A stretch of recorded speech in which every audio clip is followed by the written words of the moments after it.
नमस्कार, knocking-news.com में आपका स्वागत है। मैं हूं गिरिजेश वशिष्ठ। पाकिस्तान में बवाल हो गया है। हजारों लोगों की भीड़ सुप्रीम कोर्ट में घुस गई और सुप्रीम कोर्ट के जज जो हैं उनको घेर कर उनके ऊपर हमला करने की कोशिश की गई। चीफ जस्टिस को भी निशाना बनाया गया। कुछ तस्वीरें आई हैं भीड़ की अफरा तफरी की, और ये तस्वीरें सोशल मीडिया पर सर्कुलेट हो रही हैं। जो पाकिस्तान के अखबार हैं उनको अगर आप पढ़ें, उनसे पता चलता है कि ये भीड़ सुप्रीम कोर्ट के एक फैसले से नाराज़ थी और इसलिए इस भीड़ ने वहाँ पर उस सुप्रीम कोर्ट के ऊपर हमला बोल दिया। दरअसल एक संगठन है जिसका नाम है आलमी मजलिस तहफ़्फ़ुज़ नबूवत, ये एक संस्था है, और इसने ये कहा कि सुप्रीम कोर्ट ने एक ऐसा फैसला दिया है जिसमें कि ईश निंदा करने वाले, यानी ऊपर वाले की निंदा करने वाले, पाकिस्तान में ईश निंदा कानून लागू है, जिसको मैं कहूँगा कि बहुत ही घटिया कानून होता है। किसी भी व्यक्ति को किसी धर्म की आलोचना करने का अधिकार होना चाहिए, कम से कम अपने धर्म की तो आलोचना करने का अधिकार ही होना चाहिए। अगर हम अपने धर्म की आलोचना नहीं करते होते, हमारे यहाँ पे भी ये सब बहुत ज़्यादा चलता है। हमारा बहुसंख्यक समुदाय जो है वो कहता है कि नहीं भाई, भगवान के बारे में मत बोलो, धर्म के बारे में मत बोलो, ये मत करो। वो जो एक फिल्म थी आपका जो आमिर खान वाली, उसमें वो एक शंकर जी का कैरेक्टर कर रहा है, उसकी जो वो डर के मारे भाग रहा है लड़का, उसको लेकर भी तमाम सारी इस तरह की बार बार बातें आती हैं कि आपने हमारे भगवान का अपमान कर दिया, ये कर दिया। तो ये जो कानून है ये अपने आप में इसलिए बुरा कानून है कि अगर आप अपने ही धर्म की आलोचना ना करें तो रिफॉर्म कैसे होगा। दुनिया में जितने भी बदलाव आए हैं, बेहतर चीज़ें निकल के आई हैं, बेहतर संस्करण आए हैं, वो इसीलिए आए हैं कि पुराने संस्करण की समीक्षा की गई। और जब आप किसी चीज़ की समीक्षा करेंगे तो उसमें अच्छाइयाँ भी निकलेंगी, बुराइयाँ भी निकलेंगी निश्चित तौर पे। और जब आप बुराइयों की चर्चा करेंगे और आप किसी को कहेंगे कि आप ईश निंदा कर रहे हैं तो एक जड़त्व आ जाता है। अब आप देखिए, ईसाइयों में रोमन कैथोलिक होते थे, फिर प्रोटेस्टेंट आए, उन्होंने कुछ बदलाव की बात की, 2 धाराएं बन गई, दोनों सर्वाइव करनी है। हिंदुओं में भी शाक्त हैं, शैव हैं, अलग अलग तरह के लोग हैं, अलग अलग सभी लोगों के अंदर लोग नए विचार लेकर आते हैं, उसमें बदलाव चाहते हैं। राजा राम मोहन राय ने अगर सती प्रथा का अंत कैसे करते अगर उनको ये इजाज़त ही नहीं होती कि वो अपने धर्म की आलोचना कर सकें। इसी तरह से आप महर्षि दयानंद सरस्वती को देख लीजिए, अलग अलग तरह के रिफॉर्मिस्ट हुए हैं। तो वो समय के साथ में और इंसानियत की ज़रूरत को देखते हुए बदलाव करते हैं, और बदलाव करने के लिए आपको आलोचना करने की ज़रूरत होती है। इसलिए मैं ये मानता हूँ कि ईश निंदा कानून नहीं होना चाहिए, लेकिन पाकिस्तान में है। तो हुआ क्या, मसला क्या हुआ? ऐसा क्या हुआ कि इस भीड़ ने पूरा सुप्रीम कोर्ट को उठापटक करने की कोशिश की और पुलिस को पीछे धकेल दिया। पुलिस को आंसू गैस के गोले चलाने पड़े, लाठियां चलानी पड़ी, वाटर कैनन से पानी छोड़ना पड़ा। उसके बाद भीड़ वो अपने आप चली गई, वरना और बवाल हो जाता। और जाते जाते कह गई 7 दिन का समय देते हैं, अपने इस फैसले को वापस ले लो, वरना सुप्रीम कोर्ट को परिणाम भुगतने पड़ेंगे। सुप्रीम कोर्ट को धमकी।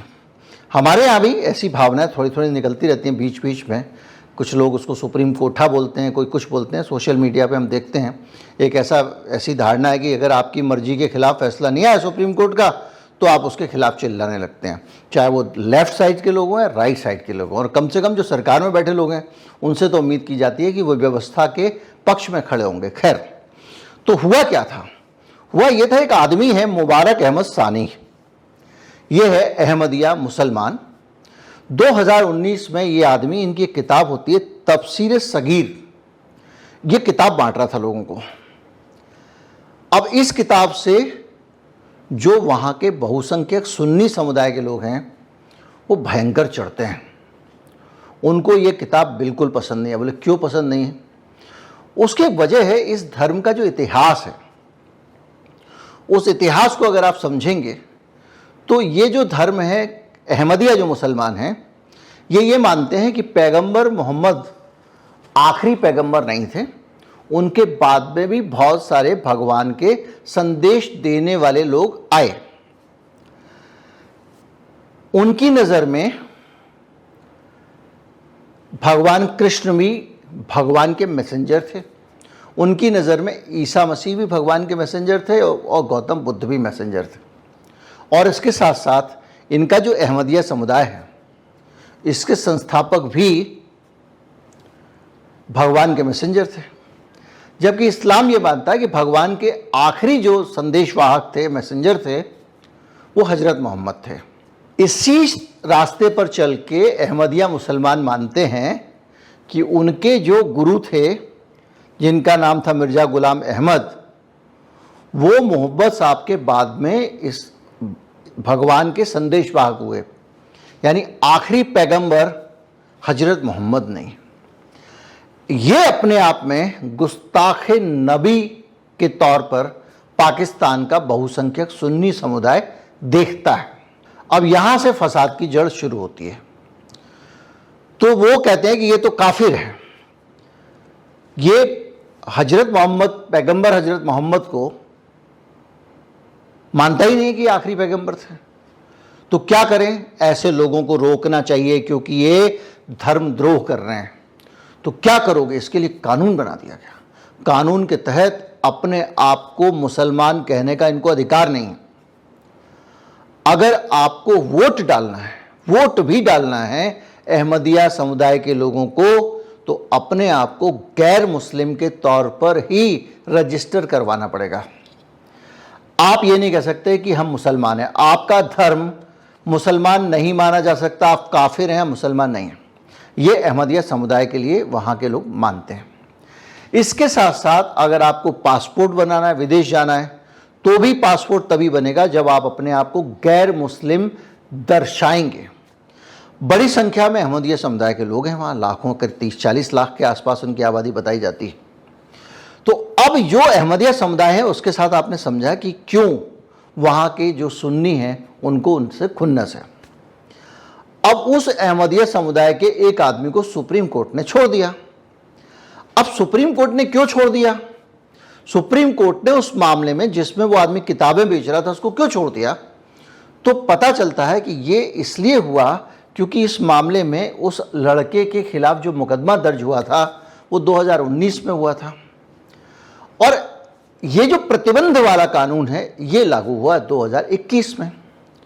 तो 2019 में ये सुप्रीम कोर्ट में मामला आया कि भैया 2019 में ये भी कानून मौजूद ही नहीं था, तो उस कानून के तहत आप किसी को सज़ा कैसे दे सकते हो?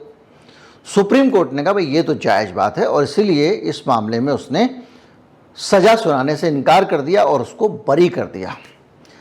अब 2024 की 6 फरवरी की बात है, इसी समय की बवाल हुआ। बवाल होने के बाद सुप्रीम कोर्ट के खिलाफ प्रदर्शन वगैरह होने शुरू हो गए। 23 फरवरी तक मामला तूल पकड़ गया। इन्होंने सोशल मीडिया दूसरी जगह कैंपेन चलाया। एक संगठन है वहाँ पे, एक संस्था है जिसका नाम है आलमी मजलिस तहफ़्फ़ुज़ नबूवत, उसने लोगों को इकट्ठा किया, सुप्रीम कोर्ट पहुँच गए। 23 फरवरी को जब उन्होंने देखा कि बहुत बवाल हो रहा है, हज़ारों लोग प्रदर्शन कर रहे हैं, तो उन्होंने उसमें हुआ यह कि जो चीफ जस्टिस है पाकिस्तान के, उनका नाम है काजी फ़ाइज़ ईसा, उसके खिलाफ आंदोलन शुरू हो गया। तो उन्होंने क्या किया कि भाई कोई बात नहीं, जुलाई में उन्होंने कहा कि इस फैसले की हम फिर से समीक्षा कर लेते हैं, अगर फैसले में कुछ गलत है तो देख लेते हैं। तो जब सुप्रीम कोर्ट ने दोबारा समीक्षा की, तो दोबारा समीक्षा करने के बाद भी उसने कहा कि भाई ठीक है, इनको आप जो है वो अहमदिया समुदाय को मुस्लिम के तौर पे नहीं पहचानने का कानून है, ये कानून आया 2021 में, लेकिन उनको इतनी अनुमति है कि वो अपने पूजा स्थलों के अंदर अपना धर्म बरत सकते हैं। एक तो सुप्रीम कोर्ट ने ये कहा। दूसरा ये कहा कि ये जो सज़ा दी जा रही है भाई साहब, ये 2019 के किसी अपराध के लिए दी जा रही है। आपने कानून बनाया 2021 में, तो कोई भी कानून, इस तरह का कानून, आपराधिक कानून ऐसा नहीं बना सकते जो पिछली तारीखों में भी लागू हो जाए। इसका एक बेसिक सी बात है कि भाई अगर मैं आज कोई गुनाह कर रहा हूँ, मुझे मालूम ही नहीं है कि वो कानूनी अपराध है, क्योंकि आज की तारीख तक वो कानूनी अपराध है ही नहीं। अब भविष्य में आप उसको कानूनी अपराध बना दो तो आप पीछे की तारीख में सज़ा नहीं दे पाओगे, आगे आपको देना दीजिए, क्योंकि तब तक वो कानून बन गया, आपने उसको गजट में प्रकाशित कर दिया, लोगों को पता चल गया। तो इसके बाद सुप्रीम कोर्ट ने फिर से फैसला दे दिया कि भैया इस आदमी को सज़ा नहीं मिल सकती, क्योंकि इसने 2019 में गुनाह किया था और आपने इस काम को बुरा बताया 2021 में। सबसे अहम तारीख है 11 अगस्त। पाकिस्तान में अल्पसंख्यक दिवस मनाया जा रहा है। राष्ट्रपति जरदारी अल्पसंख्यकों के अधिकारों की बात कर रहे हैं और उसी दिन अहमदिया समुदाय जो है उसके ऊपर और उत्पीड़न की वकालत की जाती है। तो कहानी आप समझ गए। अब जिस तरह से सुप्रीम कोर्ट में पाकिस्तान के लोगों ने हमला किया, उसके बाद ये मामला और गंभीर हो जाता है। गंभीर ऐसे हो जाता है कि अब इस मामले पर पुनर्विचार के लिए एक याचिका लगाई है पंजाब की सरकार ने। पंजाब पाकिस्तान का एक राज्य है। अब उस याचिका पर सुप्रीम कोर्ट पुनर्विचार कर रहा है। अगर ये बहुसंख्यक की गुंडागर्दी जो है, जो भीड़ तंत्र है, इसके आगे पाकिस्तान का सुप्रीम कोर्ट अगर झुक जाता है और उस व्यक्ति को, शानी को सजा दे देता है, तो ये पाकिस्तान के इतिहास का काला दिन होगा। कोई भी सभ्य समाज अल्पसंख्यक को अपने यहाँ पर जो लोग अक़लियत में हैं, जिनकी आबादी कम है, उनको उनके धार्मिक विचार, उनकी धार्मिक सोच और उनके धार्मिक आचरण के पालन से नहीं रोकेगा। जो पाकिस्तान में ईश निंदा कानून है, ये तो दुनिया भर के मुस्लिम देशों में अगर आप देखें तो अधिकांश मुस्लिम देशों में ऐसा कोई कट्टर कानून नहीं है जो ईश निंदा को अपराध घोषित करता हो। जो मिडिल ईस्ट के देश हैं, जो अरब देश हैं, वहाँ पर बहुतायत से धार्मिक स्वतंत्रता है। लोगों को अपने धर्म का पालन करने की आज़ादी है। यहाँ तक कि शराब इस्लाम में प्रतिबंधित है, लेकिन अल्पसंख्यकों के लिए शराब उपलब्ध है। इस तरह की कई सारी चीज़ें हैं, लेकिन जो हमारा दक्षिण एशिया है ना, इसमें ये बीमारी बहुत ज़्यादा है। हालांकि मैं ये कहूँगा कि अब ये बहुसंख्यक की गुंडागर्दी कहें या बहुसंख्यक का आतंकवाद कहें, ये बढ़ता चला जा रहा है। ब्रिटेन में 13-14 शहर जल रहे हैं क्योंकि वहाँ पर जो बहुसंख्यक हैं वो लगातार वहाँ के जो शरणार्थी और अल्पसंख्यक हैं उनके खिलाफ दमन का काम कर रहे हैं। बांग्लादेश में किस तरह से जब वहाँ पर सत्ता पलट हुआ, शेख हसीना को लोगों ने भागने पर मजबूर किया आंदोलनकारियों ने, तो वहाँ के बहुसंख्यकों ने फिर अपनी गतिविधियाँ बढ़ानी शुरू कर दी और अल्पसंख्यकों पर हमले तेज कर दिए, जो हमारी जानकारी में है। उन हमलों को वहाँ के जो प्रबुद्ध लोग हैं उन्होंने रोका, बुद्धिजीवियों ने रोका, मंदिरों के बाहर पहरे दिए वगैरह वगैरह। हमने कुछ समय देखा था कि किस तरह से म्यांमार में रोहिंग्याओं के ऊपर अत्याचार हुआ और उनको वहाँ से खदेड़ा गया। वो अल्पसंख्यक हैं। हम ये भी देख रहे हैं कि म्यांमार में कैसे अल्पसंख्यकों के ऊपर ड्रोन से गोलियां चलाई जा रही हैं और कैसे अल्पसंख्यकों के ऊपर विमान से बम बरसाए जा रहे हैं उनके इलाकों में। ये एक पैटर्न नया देखने में आ रहा है, जिसके अंदर पूरी दुनिया में जो बहुसंख्यक हैं वो अपनी धौंस जमा रहे हैं अल्पसंख्यकों के ऊपर। श्रीलंका बर्बाद हुआ, लेकिन उससे पहले वहाँ पर भी यही हुआ। वहाँ पे बहुसंख्यकों को नौकरियों में आरक्षण दिया जाता है। तो इस तरह की चीज़ें जो हैं वो अब धीरे धीरे बढ़ती जा रही हैं और ये जो पाकिस्तान में हुआ, ये अपने आप में बड़ी चिंता की बात है। इसको अगर आप भारत के संदर्भ में देखें तो भारत में भी बहुसंख्यक की आप गतिविधियों को देखते हैं। कहीं पे मस्जिद के सामने से जुलूस निकाल रहे हैं, भड़काऊ नारे लगा रहे हैं, टकराव हो जाता है। उसको भी अगर आप नज़रअंदाज कर दें तो किस तरह के धार्मिक सम्मेलन होते हैं, उसमें किस तरह के भड़काऊ भाषण दिए जाते हैं, ये भी हम देखते हैं। हम ये भी देखते हैं कि किसी आदमी को खाने पीने की किसी ख़ास तरह के मीट का आरोप लगाकर पीट दिया जाता है, बाद में वो सही निकलता ही नहीं। इस तरह की बहुत सारी चीज़ें हम लगातार देख रहे हैं। और जहाँ तक न्यायपालिका के सम्मान का प्रश्न है, हम अपने देश में भी देख रहे हैं कि बहुत सारे लोग सोशल मीडिया पे कभी सुप्रीम कोर्ट लिखते हैं सुप्रीम कोर्ट के लिए, कभी जस्टिस चंद्रचूड़ को ट्विटर पर घेरने की कोशिश करते हैं और पूरा एक ऐसा सेटअप बना हुआ है कि हमको, अगर आप हमारे मुफीद नहीं बोलोगे तो हम आपका विरोध करेंगे।